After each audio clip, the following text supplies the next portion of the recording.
말씀 마태복음 21장 1절에서부터 11절까지 봉독하겠습니다. 페이지로 신약성경 34번째 쪽입니다. 다 찾은 줄 알고 봉독하겠습니다. 저희가 예루살렘에 가까이 와서 감람산 벳박에 이르렀을 때에 예수께서 두 제자를 보내시며 이르시되 너희 맞은편 마을로 가라. 곧 메인 나귀와 나귀 새끼가 함께 있는 것을 보리니 풀어 내게로 끌고 오너라. 만일 누가 무슨 말을 하거든 주가 쓰시겠다 하라. 그리하면 즉시 보내리라 하시니 이는 선지자로 하신 말씀을 이루려 하심이라. 일러스되 시온 딸에게 이르기를 네 왕이 네게 임하나니 그는 겸손하여 나귀 곧 멍에 매는 짐승의 새끼를 찾도다 하라 하였느니라. 제자들이 가서 예수의 명하신 대로 하여 나귀와 나귀 새끼를 끌고 와서 자기들의 겉옷을 그 위에 얹음에 예수께서 그 위에 타시니 무리의 대부분은 그 겉옷을 길에 펴며 다른 이는 나무 가지를 베어 길에 펴고 앞에서 가고 뒤에서 따르는 무리가 소리질러 가로되 호산나 다윗의 자손이여 찬송하리로다. 주의 이름으로 오시는 이여 가장 높은 곳에서 호산나 하더라. 예수께서 예루살렘에 들어가시니 온 성이 소동하여 가로되 이는 누구뇨 하거늘 무리가 가로되 갈릴리 나사렛에서 나온 선지자 예수라 하니라. 아멘. 아멘. 오늘 주후 2022년도 종료주일을 맞이하여 하나님께서 우리를 위하여 예배하신 놀라우신 은혜가 이 시간 이 자리에 넘치는 시간 되시기를 주 예수 이름으로 축원합니다. 이 귀한 시간에 은혜 받고자 하는 말씀의 제목은 주가 쓰시겠다 하라. 따라하겠습니다. 주가 쓰시겠다 하라. 아멘. 주가 쓰시겠다 하라. 다시 한번 따라하겠습니다. 주가 쓰시겠다 하라. 내가 쓰겠다 하라. 나는 예배 시작부터 시작해서 벌써 아마 입신을 하는 분들이 계신가 싶어서 그랬더니만 안 계시네요. 감사한 일인 줄로 압니다. 오늘 봉독한 하나님의 말씀 마태복음 21장 1절에서부터 11절까지 있는 이 말씀 속에 등장하는 도구와 그 다음에 무대와 인물이 있습니다. 무대는 어디냐? 예루살렘 성 밖입니다. 그리고 거기에 등장하는 도구는 나귀와 나귀의 새끼가 있고 등장인물은 예수님과 제자들과 그 다음에 무리를 따르는 예수님을 따르는 군중들이 있습니다. 이 군중들이 있는데 이 가운데서 하나님께서 우리를 위하여 예비하신 은혜가 우리의 심령 속에 넘쳐서 시들어가는 우리의 심령, 약해 있는 우리의 심령이 이 시간 하나님의 부어주신 은혜의 생명수로 말미암아 다시금 소생하는 귀한 시간 될 수 있기를 주의 이름으로 축원합니다. 제일 먼저 나귀 주인이 있습니다. 나귀 주인이 나귀를 키우다가 이놈이 새끼를 낳았습니다. 나귀가 새끼를 낳았으니 나귀 새끼지요. 여러분 사람이 새끼를 낳으면 뭡니까? 사람 새끼지요. 아니면 말고요. 사람은 새끼를 하지 않습니다. 아기라 그럽니다. 그런데 나귀가 새끼를 낳았습니다. 그게 나귀 새끼입니다. 나귀 새끼인데 나귀 주인은 이 나귀가 새끼를 낳았을 적에 나름대로의 계획과 꿈이 있습니다. 저 나귀 새끼 젖을 잘 먹이고 꿀을 먹이서 잘 키우게 될 것 같으면은 저거 팔면은 목돈이 하나 되겠다. 우리 큰놈 대학 등록 꿈은 아마 될 것 같다. 아니면 우리 마누라 악어백을 하나 사줄까? 하여튼 이 나귀가 새끼를 낳았을 적에 그 나귀의 새끼를 본 나귀의 주인은 계획과 꿈이 있습니다. 그런데 여기에 누가 등장하느냐면 주님과 제자들이 등장합니다. 주님께서 제자들을 향하여 말씀하십니다. 너희 저 맞은편 마을로 가라. 그리하면 거기에 문 밖에 동네 동구 밖에 나귀 어미와 나귀 새끼가 매여 있는 것을 볼 것이다. 그러거든 그 나귀 새끼를 끌고 오도록 하여라.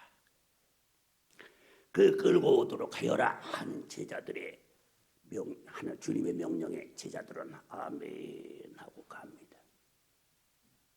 오늘 여기서 우리 주님께서는 가보지도 않은 저 건너편에 마을의 일도 주님은 이미 알고 계십니다.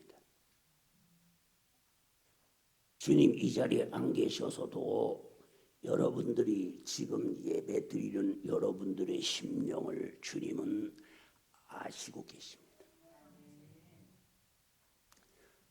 야곱은 창세기에서 이렇게 말합니다. 나의 환난 날에 나와 함께 하시며 나의 가는 길에서 내게 응답하신 하나님. 그는 그렇게 고백합니다.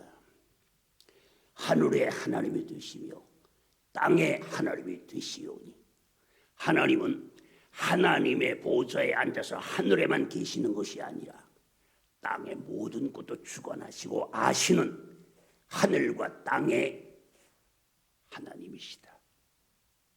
예수님은 바로 누구냐? 성자 하나님이시다. 이사야서 9장 6절에 있는 말씀처럼 한 아기가 우리에게서 낳고 한 아들을 우리에게 주신 바 되었는데 그 어깨는 정사를 메었고 그 이름을 기묘사라 모사라 전능하신 하나님이라 영존하신 아버지라 평강의 왕이라 할 것임이라. 보세요. 기묘사라 모사라 전능하신 하나님이라 평강의 왕이라 영존하시는 아버지라. 이 태어나는 아기를 뭐라고 부르느냐? 하나님이라고 부를 것이다 하고 이사야 선지자는 주전 790년경에 예언했습니다. 여러분 790년 전이면 우리로서는 잘 짐작이 안 가지만 고려시대 후기입니다. 그때에 예언한 예언이 790년, 그 800년 후에 예언이 이루어집니다. 오늘 성경의 한 예언은 반드시 이루어집니다. 주님은 다시 오시겠다고 약속하신 약속이 이미 2000년이 다 되었습니다마는 그 약속은 아직도 무효가 되지 않았습니다. 여전히 효력을 발휘하고 있습니다. 그래서 히브리서 13장 6절에 말씀하십니다. 예수 그리스도는 어제나 오늘이나 영원토록 동일하십니다. 예수님은 변하지 않습니다. 사람은 변해도 하나님은 변하지 않습니다. 하나님이 우리를 사랑하는 사랑에서 변하지 않으시고 동일하시고 우리를 구원하시는 능력에서 동일하시고 우리를 용서하시는 사죄에서 동일하시고 우리를 축복하시는 축복에서 동일하시고 하나님은 영원히 동일하신 분이십니다. 그 하나님께서 육신을 입고 이 땅에 오신 분이 바로 말씀이 육신이 되어 우리 가운데 거하시며 우리가 그 영광을 보니 아버지의 독생자의 영광이요 아버지 은혜와 진리가 충만하더라. 요한복음 1장에 있는 말씀입니다. 14절 이하에 이 말씀이 나오고 있습니다. 예수님은 하나님 자신이십니다. 그러므로 예루살렘에 입성하시면 어떻게 될 것을 본인이 당신은 다 이미 다 알고 계십니다. 제자들에게 이미 말했습니다. 나는 나의 받을 세례가 있으니 그것을 이루기까지 나의 답답함이 어떠하겠느냐. 주님 자신이 십자가를 내다보면서 그의 십자가의 고통스러운 죽음을 생각하시면서 주님의 마음은 항상 답답했습니다. 힘들고 괴로웠습니다. 그 주님께서 이 땅에 오셔서 딱 2번 왕으로 대접을 받은 일이 있습니다. 한 번은 주님이 베들레헴에 태어나셨을 때에 동방에서 박사들이 와서 경배하며 예물을 드리며 왕으로 섬겨 대접했고, 두 번째로 종려주일에 입성하면서 주님이 왕으로 영광을 받으셨습니다. 그 주님은 모든 것을 아시고 계십니다. 아멘. 그러므로 주님이 안 보인다고 우리가 말이나 생각이나 행동에서 아무렇게나 내 생각대로 하면은 주님은 이미 그것을 아시고 계신다. 진짜라니까. 여러분 성경 보세요. 제자들이 주님이 부활하신 걸 보고 놀래가지고서 야 주님 살아나셨다. 진짜 살아나셨다. 그런데 주님이 부활하신 것을 본 제자들이 다 모여 있을 때에 누구만 빠졌느냐? 도마만 빠졌습니다. 도마, 칼도마. 여러분 음식점에 가면 반드시 도마 있지요? 그럼 안 잊어봅니다. 도마는 전설에 의하면 건축 설계사였다고 합니다. 건축 설계사기 때문에 얼마나 세밀한지 모릅니다. 1mm 가지고도 따집니다. 그래야 설계를 할 수 있습니다. 여러분 여기 25층, 26층 아파트 지은 거 보세요. 땅에서 1mm 오차가 나면 25층에 가면 얼마나 차이가 나는가 상상해 보십시오. 그만큼 세밀한 사람입니다. 그리고 눈으로 보는 것 이외에 믿지 않는 사람입니다. 이 도마는 전설에 의하면 건축 설계사이고 회당장 야이로의 노예였다고 합니다. 그런데 회당장 야이로 12살 먹은 딸이 죽었을 적에 주님께서 그 딸을 이렇게 살려주셨습니다. 여러분 처음 듣는 이야기는 아니지요. 예, 고맙습니다. 12살 먹은 딸이 죽었을 적에 주님이 살려주셨습니다. 온 식구들이 통곡하며 울 때 주님께서 그 집에 들어가시면서 울지 마라. 이 아이가 죽은 것이 아니라 잔다 하니까 사람들이 입이 이래 돌아갑니다.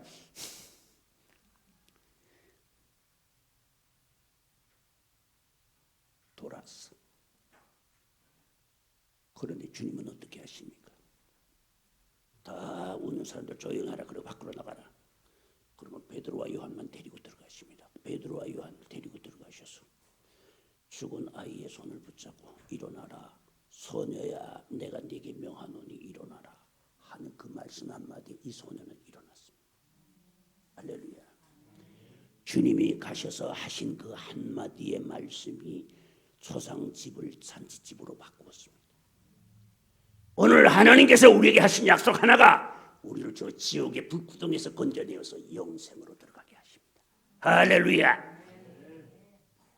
그런데 이 도마는 누구냐 하면은 그때 회당장 야이로의 집에 노예로 있었습니다. 그럴 때에 주님께서 그 회당장 야이로를 살려주고 다니 야이로가 너무나 감사해서 주님을 위해서 잔치를 하고 그런데 주님께서는 야이로에게 부탁합니다. 회당장에게 내가 부탁이 하나 있네. 아니 주님이 뭐라고 하시면 무슨 부탁인지 들어드려야지요. 죽었던 딸을 살려주신 분이 부탁이니 안 들어줄 수 있습니까? 무슨 부탁이든지 들어드릴게요. 무슨 저 자네 노예 저 도마 있지? 예. 저 저놈 말입니까? 저 도마 저놈 말입니까? 예. 그래. 예. 저 노예 저 도마를 나에게 제자로 주게. 예. 데려가십시오. 그래서 그날부로 노예의 신분에서 예수님의 제자가 된 사람이라고 합니다. 그런데 그는 설계사다 보니까 합리적입니다. 그리고 눈으로 보는 것 이외에는 믿지 않습니다. 굉장히 현실적인 사람입니다. 그런데 제자들이 예수님이 살아났다 하니까 그 말을 믿지 않습니다. 웃기지 마라. 이것들이 겁을 먹더니 헛걸 보고 있구나. 너희들이 정말로 살아났다면 그 선생님 내가 가서 그 옆구리에 창에 찔린 자리가 있어. 그 옆구리에다 손가락을 한번 넣어볼 거다. 왜? 혹시 거기다가 시커멓게 먹칠해가지고 자욱처럼 비슷하게 해가지고 딴 놈이 나타날까 싶어가지고서 거기 가서 만져보는 게 아니라 내 손가락을 그 창자국에 끼워 넣어볼 거다. 여러분 창에 찔린 지가 4월밖에 안 됐으니까 그 자리가 아직 그냥 남아있지 않겠습니까? 그 손못 자국에 가서 내 손가락 넣어볼 거다. 손가락 넣어보고 그 다음에 내가 믿을게. 이렇게 말한 도마입니다. 그런데 그 자리에는 주님도 안 계셨습니다. 열 제자만 있었고 가룟 유다는 이미 죽었고 자살했고 도마는 그 자리에 없었으니, 그런데 그로부터 8일이 지난 후이라고 성경은 분명히 날짜까지 기록하고 있습니다. 그로부터 8일 후에 제자들이 모였고 도마도 있는 자리에서, 그리고 11제자가 다 있는 자리에서 주님이 방 중앙에 나타나십니다. 여러분, 첫 번째 나타났을 때는 되게 제자들이 놀랐을 것입니다. 맞습니까? 이분들은 나보다 믿음이 더 좋으네. 아니, 대낮에 귀신이 나타나는데 안 무섭다니. 방 중앙에 주님께서 갑자기 방 중앙에 이상한 느낌이 옵니다. 이상한 느낌이 오더니만은 거기에 뭐가 나타났는데 보니 선생님 귀신이 나타난 겁니다. 그들이 겁을 먹고 있는 동안에 주는 나타나신 분이 선생님 귀신이라고 생각하고 놀래가지고서 하고서는 뒤로 물러서 벽에가 붙었습니다. 그런데 두 번째 나타날 때는 선생님이 살아난 걸 확인했으니 두 번째는 안 놀랍니다. 그 자리에 나타나자마자 대뜸 하시는 말씀이 도마야 이리 오너라. 나타나시자마자 대뜸 하시는 말씀이 두 말도 안 하시고 도마야 이리 오너라. 이게 맞아? 여기 있다. 손가락 넣어봐라. 이리 오너라. 이 손가락 넣어봐라.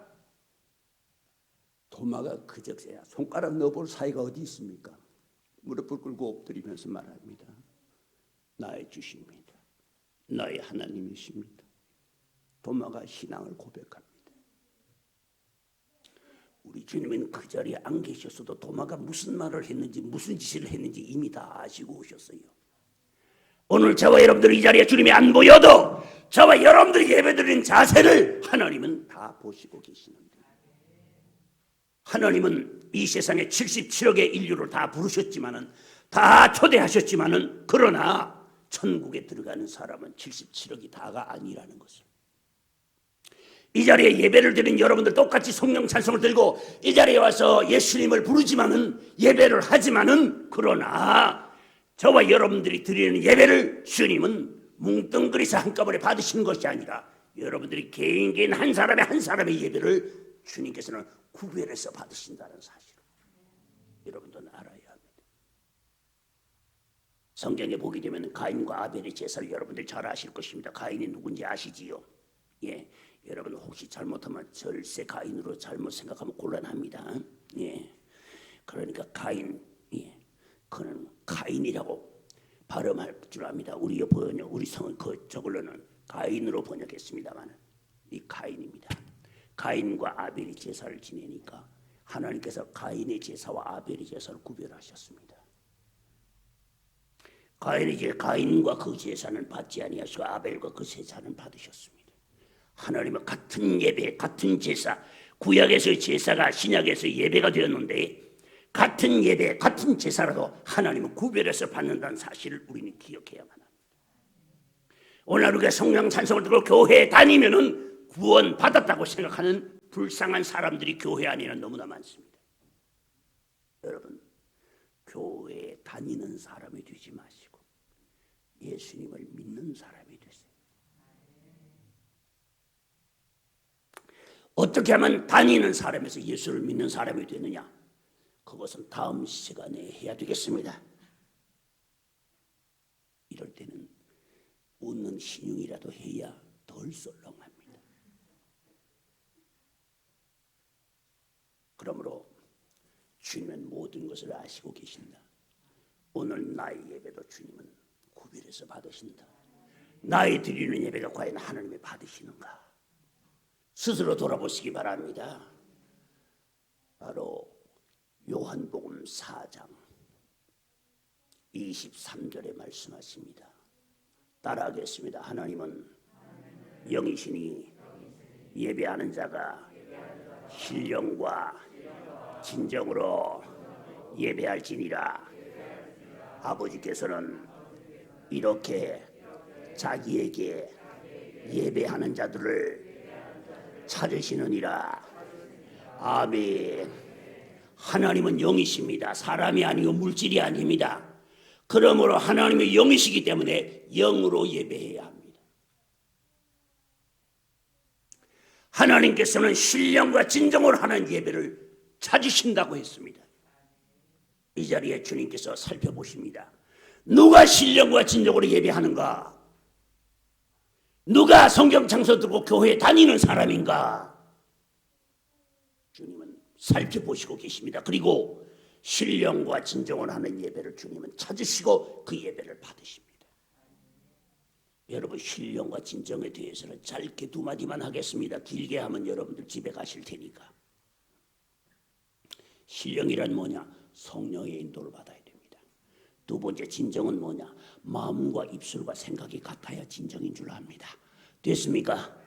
이만 하면 설명이 충분할 줄 압니다. 예배는 어떻게 드려야 돼요?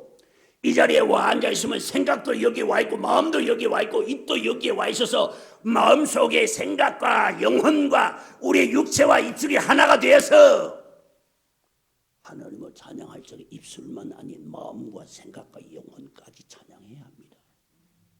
이 자리에 와 앉아가지고 있는데 호산나 호산나 하는데 생각은 저기 요 앞집에 빵집에 가 있어요. 그 집에 빵이 참 맛있던데, 그 집에 빵 매일 구워내는 것 같던데, 재고는 절대 안 파는 것 같던데. 여러분, 이거는 진정한 예배가 아니지. 이거는 진실한 예배가 아니지요. 우리가 말을 할 때 어떻게 합니까? 마음에 있는 말을 입으로 할 때 그 말이 진실이라고 말하지, 마음에 딴 마음을 가지고 있으면서 입으로 마음과 다른 말을 할 때에는 그것은 가식이라고 말합니다. 오늘 우리가 찬송할 때도 마찬가지, 기도할 때도 마찬가지, 하나님의 말씀을 들을 때도 마찬가지, 우리의 몸이 여기 와 있으면 생각과 감정과 영혼까지 여기에 있어야 진정한 예배가 될 수 있는 것입니다. 아버지께서는 이렇게 자기에게 예배하는 자들을 찾고 계십니다. 세 번째입니다. 주가 쓰시겠다 하라. 나귀 주인이 여기 나옵니다. 나귀 주인이 주가 쓰시겠다 하라 하는 그 말 한마디에 자기의 모든 꿈을 버립니다. 자기의 계획을 버립니다. 여러분, 이게 아무나 할 수 있는 일이 아닙니다. 주님께서 제자들 보고 말하죠. 얘들아, 너 저 건너편 맞은편 마을로 가거라. 거기 가게 되면은 동구밖에 그 밭가 길가에다가 나귀 애미와 나귀 낳은 지 이제 얼마 되지 않았어서 이렇게 이제 겨우 사람 할 만한, 아직까지 이제 그 멍에는 매지 않은 이런 어린 나귀 새끼가 있을 것이다. 가서 끌고 오너라. 끌고 올 때에 만약에 누가 당신 뭐 하는 사람들이요? 그러든가 아니면은 성질 급한 사람 같으면 아마 야, 이 도둑놈들아 할지도 모릅니다. 맞습니까? 아니, 남의 재산을 가서 주인 허락도 없이 가서 풀르는데 여러분, 누가 보면 가만히 있겠습니까? 제자들이 주님이 말씀하신 대로 듣고 너 가서 풀러오너라. 만일 누가 뭐라 하거든 주가 쓰시겠다 하라. 따라하겠습니다. 주가 쓰시겠다. 주가 쓰시겠다. 아멘. 제자들이 나가서 주님의 명령을 쫓아 행합니다. 오늘 여러분, 저와 여러분들은 하나님의 계획과 섭리 아래서 하나님의 부으심을 받았고 하나님의 계획과 섭리 아래서 여러분들이 구원받아 하나님의 자녀가 되었습니다. 우리가 된 것이 아닙니다. 하나님의 선물입니다. 마태복음 16장 16절에 말씀하십니다. 예수께서 대답하여 가라사대 사람들이 나를 누구라 하느냐. 14절에서부터 예수께서 가이사랴 빌립보 지방에 지나시다가 주님께서 말씀하십니다. 사람들이 나를 누구라 하느냐. 더러는 선지자, 더러는 엘리야, 더러는 세례 요한, 혹은 옛 선지자 중 하나라 하나이다. 그럴 때 주님께서 제자들 보고 말씀하십니다. 너희는 나를 누구라 하느냐. 따라해서 너희는 나를 누구라 하느냐. 아멘. 주님께서 물으셨습니다. 그때 다른 제자들이 다 있지만은 베드로 형님이 그래도 연세가 제일 많았는 것 같아요. 베드로 형님이 제일 먼저 대답합니다. 주는 그리스도시요 살아계신 하나님의 아들이시니이다. 따라하겠습니다. 주는 그리스도시요 살아계신 하나님의 아들이시니이다. 아멘. 여러분, 이 고백을 우리가 지금 할 수 있는 것이 얼마나 큰 축복인지 모르지요. 이 고백 하나에 지옥은 떨게 되고 지옥문은 닫히게 되고 천국의 문은 열리게 됩니다. 성경이 그렇게 가르치고 계셔. 이 고백을 받으신 주님께서 주는 그리스도시요 살아계신 하나님의 아들이시니이다 하고 고백을 한 그 고백을 주님이 받으신 후에 주님께서 얼마나 기뻐하시는지 보세요. 바요나 시모나 네가 복이 있도다. 바요나 시모나 요나의 아들 시모나. 바란 말은 아들이란 뜻입니다. 요나의 아들 시모나 네가 복이 있도다. 여기서 마태복음에서는 요나의 아들이라고 하고 요한복음 22장에서는 요한의 아들이라고 되어 있습니다. 이 발음의 차이가 있다는 것 참고하시길 바랍니다. 그런데 네가 복이 있도다. 이것을 내게 알게 하시니가 내 혈육이 아니요 하늘에 계신 내 아버지시니라. 이 땅의 부모와 형제가 이것을 알게 한 것이 아니요 이 땅의 지혜 있는 스승이 이것을 알게 한 게 아니라 하늘에 계신 너희 하나님께서 너에게 이것을 알게 하였느니라. 여러분, 예수님이 복이 있다 하는 사람보다 더 큰 복은 없습니다. 정말입니다. 왜냐하면 예수님은 과거와 현재와 미래의 우리를 다 아시고 계시고 이 땅에서의 모든 하는 일들을 주님은 다 보시고 계시고 주님은 이 땅에서 제일 강한 바로 죽음입니다. 이 세상에 생명을 가진 것은 사람이나 동물이나 식물이나 심지어 바이러스에 이르기까지 생명을 가진 것은 반드시 죽게 되어 있습니다. 그래서 이 세상의 최고의 지배자, 최후의 지배자는 누구냐? 바로 사망입니다. 그런데 주님은 이 사망의 권세를 깨뜨리셨습니다. 그러므로 주님이 사망의 권세를 깨뜨렸기 때문에 우리는 주님 뒤만 따라가면 우리는 사망을 통과해서 영생으로 들어가게 됩니다. 그래서 로마서 6장 5절에 말씀하십니다. 우리가 그와 함께 그리스도와 함께 십자가에 못 박혔으면 또한 그와 함께 살 줄을 알리리. 우리가 주님과 함께 십자가에 못 박히고 우리가 주님과 함께 주님 가신 길을 함께 가다가 보면 우리가 주님과 함께 십자가에 못 박힌 것처럼 또한 우리가 주님과 함께 영생에 들어가게 됩니다. 우리가 직접 십자가에 올라가 달리지는 않았지만 우리의 기호와 우리의 즐거움과 우리의 기뻐하는 것과 우리의 모든 귀한 것들 주를 위해서 포기할 때에 주님은 그것을 보시고 말씀하십니다. 너는 나를 닮았구나. 제자들이 순종하고 갔습니다. 갔더니만은 사람들이 말합니다. 왜 남의 나귀 새끼를 풀어 이 새끼들아. 가 아니고 여보 당신 뭐하는 사람들이요? 아마 이쯤 됐겠지요. 그래서 제자들이 그럽니다. 우리 주께서 쓰시겠다고 합니다. 그러니까 그것을 말하는 사람이 바로 누구였느냐? 나귀 주인입니다. 여보 그 나귀 주인 우리 남의 나귀인데 우리 나귀 왜 풀어요? 그러니까 주님이 쓰시겠다 합니다. 그래요. 가져가세요.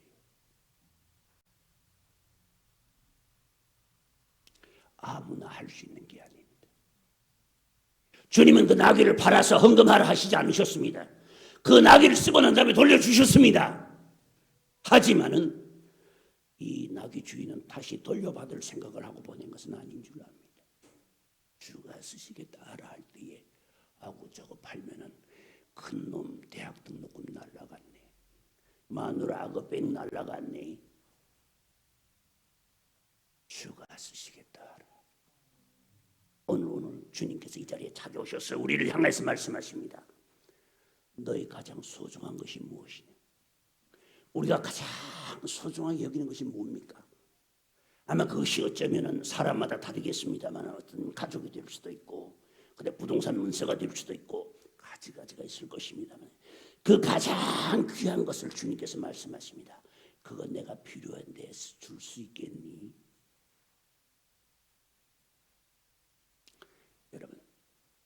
여러분 주님 앞에 드릴 수 있겠습니까?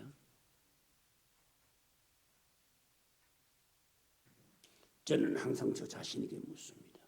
만약에 주님께서 언제든지 저에게 찾아와서 내 앞에 와서서 너는 지금 너의 가장 소중한 것이 무엇이냐? 너의 가장 소중한 것 그것을 내게로 가져오너라 한다면은 저는 내게 가장 소중하게 여긴 모든 것들 다 가지고 주님 발 앞에 갖다 놓고 내 자신까지 엎드리며 주님께 말할 것입니다. 주님, 여기에 있는 것이 다 주의 것이오니 주님 쓰시옵소서. 필요하다면 나의 생명까지도 가져가시옵소서 라고 할 각오를 항상 다집니다. 내 스스로가 항상 그렇게 다집니다. 정말로 그렇게 할지는 자신이 없습니다. 꼭 그렇게 하리라고 확신도 못합니다. 그러나 매일같이 이 다짐을 합니다. 주님이 오셔서 너희 가장 소중한 것이 무엇이냐라고 물으실 때에 예, 이 소중한 것들이 이것입니다 하고 주님 앞에 즐겨내어 놓고 주님 쓰시옵소서 하고 드릴 수 있기 위해서 나 스스로를 항상 살핍니다. 오늘 여러분 주님은 예루살렘에 입성하실 적에 나귀를 타고 입성하셨습니다. 스가랴서 9장 9절에 말씀하십니다. 시온아 크게 기뻐하라. 예루살렘의 딸들아 즐거이 부를지어다. 보라 네 왕이 네게 임하나니 그는 공의로우며 구원을 베풀며 겸손하여 나귀를 타시나니 나귀의 작은 것 곧 나귀의 새끼니라. 구약 성경 스가랴서 9장 9절에 이 예언이 나옵니다. 이 예언이 나오는데 주님께서 나귀를 타고 입성하시는 그 나귀 입성하신 이유는 왜냐? 이 예언이 바로 나를 위해서 한 예언이라는 것을 주님은 증명하시는 겁니다. 그래서 나귀를 타고 입성. 말이 아닙니다. 나귀입니다. 말은 전쟁을 의미하고 나귀는 평화를 의미합니다. 그래서 전쟁에 나가는 장수는 말을 타고 나가고 그 다음에 예언을 하는 선지자는 나귀를 탑니다. 여러분 민수기 23장에 보게 되면 뭐가 나오냐 하면은 여러분들이 잘 아는 발람과 발락의 이야기가 나옵니다. 여러분 이미 아시지요? 발람 말입니다. 발람. 예, 바람이 아닙니다. 예, 또 머릿속으로 딴 생각하시지 마십시오. 거기에 보게 되면 발람 선지자가 타고 가던 게 뭡니까? 나귀 아닙니까?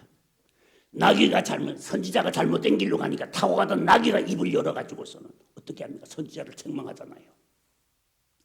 갑자기 발락의 고임에 빠져가지고서 오면은 네가 와서 내 말만 잘 들어주면 내가 너 원하는 대로 네 원하는 높은 지위도 주고 네 부귀 영화도 누리게 해줄 테니까 와서 하라 그럴 때에 거기에 마음이 솔깃해가지고 발람 선지자가 나귀를 타고 가다가 갑자기 나귀가 옆으로 확 피하는 바람에 타고 가던 한쪽 다리가 벽과 바위에 부딪혀서 엄청 아프고 쓰립니다. 그러니 발람 선지자가 화가 나서 칼을 뽑아 죽이려고 합니다. 그럴 때 나귀가 입을 엽니다. 여러분 하나님은 나귀 입도 열어서 책망하실 수 있고 가르칠 수가 있으신 분이십니다. 나귀가 뭐라고 말합니까? 나는 그대가 젊어서부터 타고 다닌 나귀가 아니뇨. 나귀가 사람의 말을 합니다. 나는 그대가 젊어서부터 타고 다니는 나귀가 아니뇨. 그러하다. 그러면 내가 전에 이런 일이 있었느뇨? 없었느니라. 없었느니라 하고 보니 누가 있습니까? 바로 앞에 천사가 칼을 뽑아 들고 있는데 나귀가 피하지 않았더라면 발람 선지자는 천사의 칼에 맞아 죽었을 것입니다. 그 나귀입니다. 선지자는 나귀를 탑니다. 평화의 상징입니다. 우리 주님은 이 땅에 평화를 주러 오셨습니다. 그래서 마태복음 5장에 보면은 산상수훈에서 이런 말씀을 하십니다. 평화를 위하여 일하는 자는 복이 있나니 저희가 하나님의 손자라 일컬음을 받을 것이며. 아멘. 정신 안 차리면 이럴 때 아멘 합니다. 정신 안 차리면 이럴 때 아멘해요. 이럴 때 평상시에 성경 읽은 실력도 나오고 그 다음에 정신을 안 차린 원래 밑바닥도 보이는 겁니다. 그런데 평화를 위하여 일하는 자는 복이 있나니 저희가 하나님의 아들이라 일컬음을 받을 것입니다. 평화를 위하여 일하는 자. 우리말 성경에 번역하기를 화평케 하는 자는 복이 있나니라고 말씀하셨습니다마는 그 말씀이 비슷합니다. 평화입니다. 평화를 위하여 일하는 자는 복이 있나니. 여러분 평화를 위하여 일하는 사람이 어떤 사람이냐면은 둘이 싸운 데 들어가서 못 싸우게 화해시키는 거. 그것이 평화입니다. 집안 식구들끼리 서로 네 편이고 내 편이고 너 탓이고 내 탓이고 할 때 중간에 들어서 아니 그게 아니고 사실은 내 탓입니다. 그만합시다 하고서 그 속에 들어가서 희생하고 평화롭게 만들 때 그는 하나님의 손자라 일컬음을 받는데 교회 안에도 마찬가지. 세상에 보면 싸움하기 좋아하는 사람 많아요. 작은 것 가지고도 그걸 가지고 티를 뜯어서 꼬치꼬치 캐는 사람 많아요. 교회도 사람이 모인 곳이기 때문에 각 사람의 개성이 드러날 때가 많이 있습니다. 그러다 보면 어떨 때는 분란도 일어나고 어떨 때는 당지는 일도 생기고 어떨 때는 남의 흉도 보고 이런 일들이 일어나고 있는데 그럴 때 중간에 서서 중재해서 그것을 평화롭게 만드는 사람. 희생이 있어야 그게 가능합니다. 그럴 때 그를 하나님께서는 뭐라고 말씀하시냐. 너는 나를 닮았구나. 너는 나의 아들이라. 여러분 가정에서 여러분 직장에서 여러분 교회에서 여러분 구역에서 여러분이 있는 사회에서 여러분들이 이렇게 스스로 희생하여 평화를 위하여 수고하는 여러분들 되시기를 바랍니다. 이제 마지막으로 말씀드립니다. 종려나무와 겉옷을 길에다 깔면서 외칩니다. 호산나 다윗의 자손이여. 가장 높은 곳에서 호산나 하더라. 예수님이 왕으로 대접하는데 이 겉옷을 길에다 깔고 이 나무가지를 길에다 폈다는 것은 이 나무가지는 종려가지입니다. 종려라는 것은 대추야자 열매입니다. 대추야자 나무의 잎사귀입니다. 잎사귀인데 이 종려가지나 들고 종려가지를 들고 길에다 깔고 들고 흔들고 옷을 벗어서 길에다 까는 경우는 어떤 경우냐? 개선 장군을 맞이할 때나 아니면 왕이 지나갈 때 합니다. 왕과 개선 장군을 대하는 예의입니다. 의전입니다. 주님께서 이 땅에 오셔서 이렇게 왕으로 대접을 받으셨습니다. 이제 말씀을 마치겠습니다. 오늘 예수님께서 이 땅에 오셔서 두 번째로 왕으로 대접을 받는 이 시간, 저와 여러분들이 이 시간 할렐루야 호산나를 외칠 때 할렐루야 하나님을 찬양하라 호산나 구원하소서 그런 뜻입니다. 할렐루야는 하나님을 찬양하라. 그 다음에 호산나는 구원하소서 그런 의미를 가지고 있다. 하나님을 찬양하라.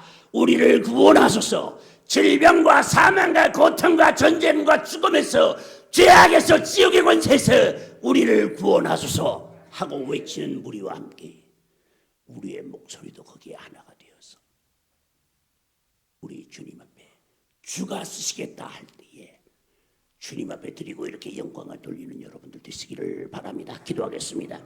거룩하신 아버지 하나님 감사합니다. 오늘 저희들에게 호산나 할렐루야를 외치는 무리와 함께 나귀의 주인의 헌신을 보면서 오늘 우리도 주님 앞에 할렐루야 호산나를 외치며 나귀의 주인처럼 우리의 모든 꿈과 우리의 소중한 것을 주님 앞에 값없이 즐거이 드릴 수 있는 하나님의 자녀들 되게 하여 주시옵소서. 예수님 귀하신 이름으로 기도하옵나이다. 아멘.